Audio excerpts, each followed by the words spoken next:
welcome back to Stitchy Bee. This week I've made the top that I'm wearing today, which is the McCall's M7094. This was a pattern that came free with the latest edition of Love Sewing magazine. Apologies if you can't get this in other countries, but this is for the UK, I think. So yeah, that's issue 39, I think it was the April one. So here's the pattern. I'll pop a picture up so you can see a close-up. I really like tops like this. I'm not a massive lover of high fashion and really tight fitted things, so I kind of like loose, because I work from home every day and I'm often sewing. I find it comfortable to wear softer clothes, and this was just perfect for me. So I'll give you a better look. I made view C, which I didn't change other than on view C the sleeves should turn up and have a little button tab here, and because it's quite cool, it's a bit of a funny weather week here in the UK at the moment, I thought, yeah, I could do with a couple of more long sleeve tops. It's made from viscose, this fabric, so I thought it would be much better in a lighter weight for a long sleeve. So I'll give you a twirl. The hem is beautiful. They're both shaped, both the front and the back. It's quite a loose fit, as you can see. I made the size medium, which they list as a size 10 to 12. I'll give you a close-up of the collar. It's got a beautiful neck collar here. It's quite low cut actually. So I'm not sure if that's me or the pattern, so I'll probably have to put a little pin there. And it's got some gorgeous shoulder pleats here, and at the back it's got some lovely pleats just there for a little bit of detail. So there's lots of details on this. So at first glance I thought this might be kind of easy pattern to sew, but it wasn't really. I wouldn't say it was beginner standard or friendly. You do need some sewing under your belt really to tackle something like this. The main reason being are the collar sections. Now my advice to you is they're interfaced, so don't cut your interfacing pieces separate to your collar pieces. Just because they're quite small, get a big piece of fabric and a big piece of interfacing and iron the whole thing, a big square, and then cut out your pieces. I think you'll find that a lot easier rather than trying to iron the bits on.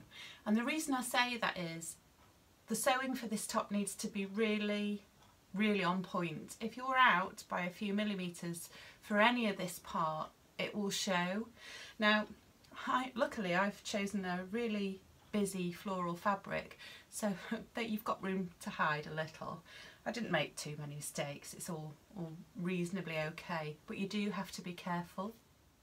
So with these collar pieces, they're interfaced, faced and attached, so that's going to take you the time to line it all up, and it's really fiddly doing it in a viscose like this.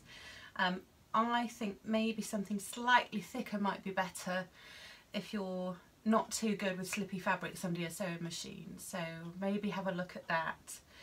On the front of the actual envelope it looks like it's made from a crepe, and the fabrics suggested here are crepe, georgette, challis and crepe de chine, challis and crepe. So yeah, use a viscose, but try something a little bit heavier maybe, although it's meant to be drapey, and as you can see this is quite big on me, so it's only the medium, which is a 12 to 14 as I said, so could probably have gone down to a small, which I wouldn't usually do, but it's fine because it's so fine, it drapes well anyway.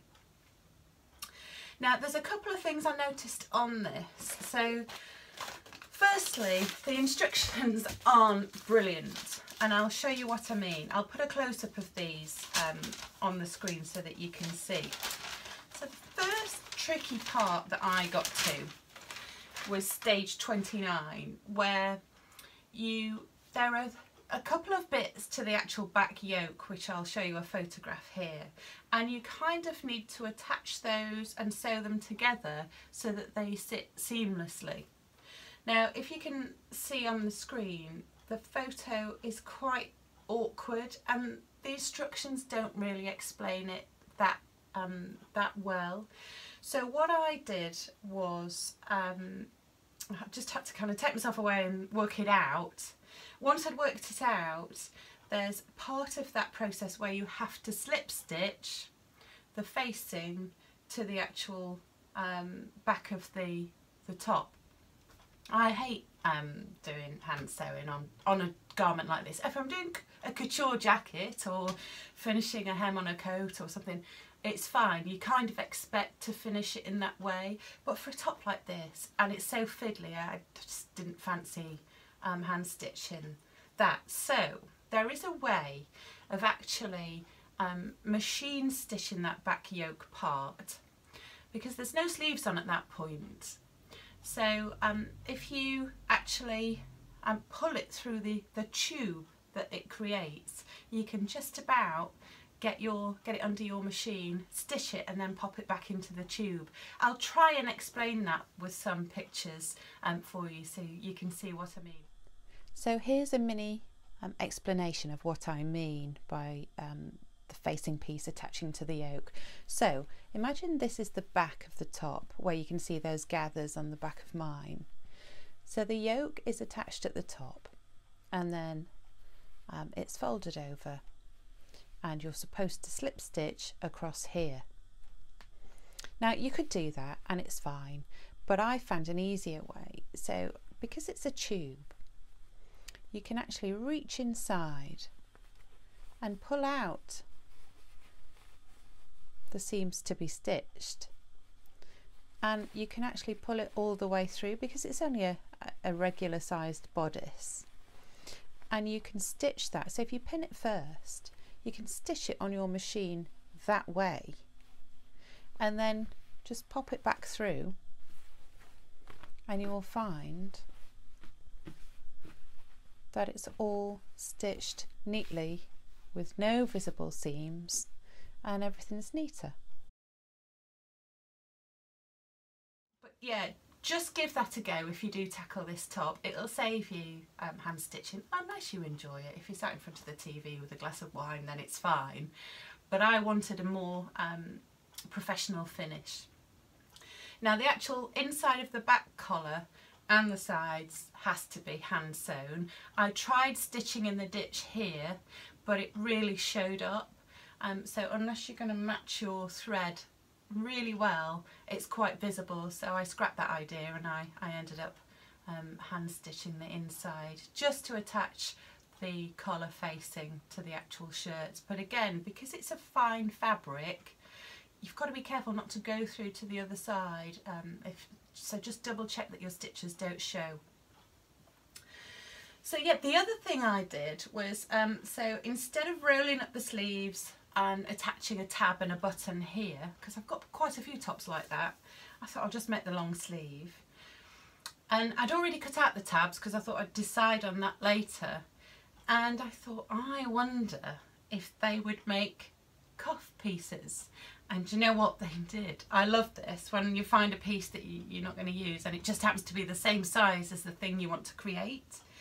So to create the cuffs, I'll show you them. So for the actual cuff, I just took the tab piece of the fabric and I sewed it together, short sides together, and then when you turn it the right way round, you kind of fold it in half, and then you end up with a little tube of fabric that you can then attach by slotting over the end of the sleeve. Now there's not much room for movement here. My wrists are quite skinny. Not like the rest of me, mind, but and then there's a little bit of room to put it on, so just beware of that if you're going to use that for that technique, or just go ahead and sew the actual tab and button on. It does look like a nice feature.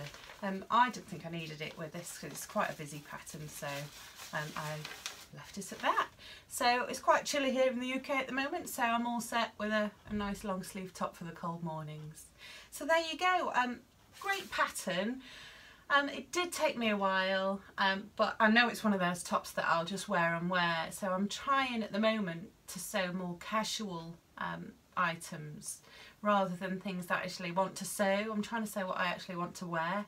So it's definitely a good idea to have a few staples and pretty ones too in your wardrobe. So yeah, I can recommend it. It's always nice to get a free pattern, isn't it? So I do love this magazine. Their patterns are brilliant every month, so keep a lookout for that. So next, last week I said I was going to make another Sew Over It kimono jacket from that beautiful blush crepe that I showed you. And let's have a look, here it is. I'm really pleased with this. It's absolutely beautiful, this fabric. I think I paid £4 for, it was listed as 3 yards on eBay, which is unusual in the UK. Usually it's metres, but I got 3 yards, which was just enough to sew the longer version of the kimono. It really is quite long. I'll show you on me actually. It doesn't go with what I'm wearing, but it'll give you an idea. Now, the one on the front of the packet that Lisa's wearing, I'm not sure if it's this long because I've got the short one, as you've seen maybe, and I've got this one. So I think next time I'll sew one that's maybe in between, so kind of here. But this is lovely. It's just that type of thing that you can throw on with a white t-shirt and jeans in summer, and you've got something different to a cardigan.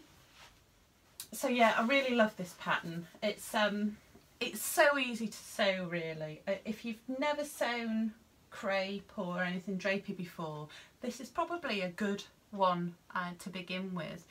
And it's just, you do feel quite special wearing something like this. It really lifts your outfit. So do recommend it. A couple of tips I'll give you.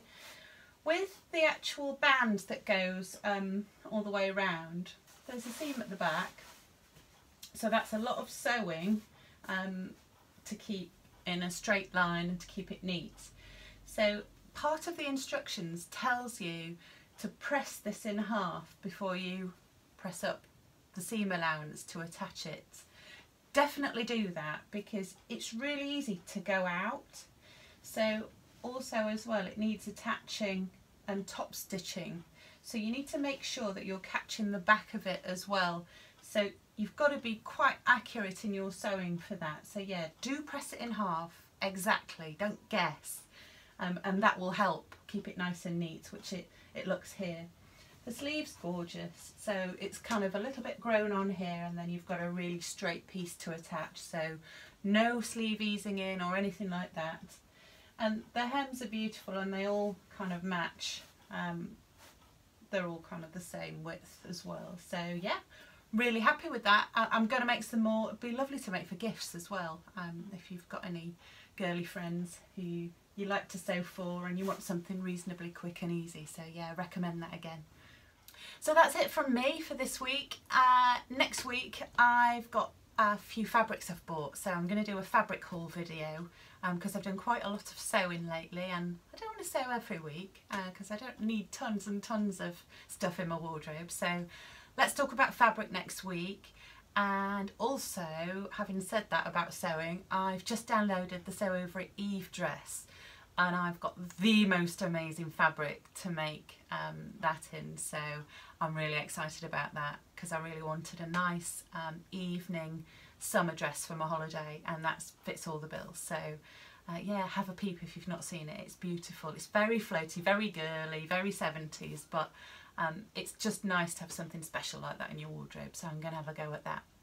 Okay, so thank you very much for watching, and let me know what you're making as well, if you've made any of these and if you've had any problems or need any help. And thanks for all your lovely subscribing. So take care. I'll see you next week. Bye.